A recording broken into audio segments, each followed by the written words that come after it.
আপনারা যখন ক্ষমতায় ছিলেন দেশের মানুষ আন্দোলন করেছে, আজকে ইনশাআল্লাহ আল্লাহ তাআলা বিজয় দিয়েছে।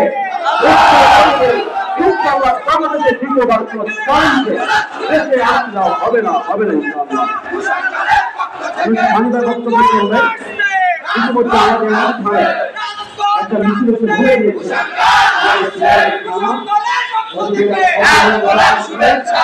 এখন বাইরে একটা মিছিল এসেছে,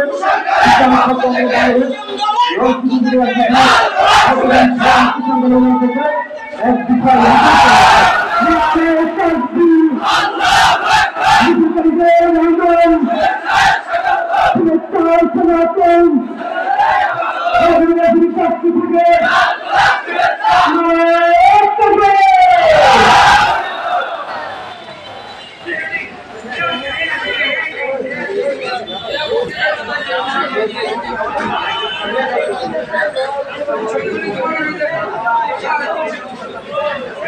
Thank you.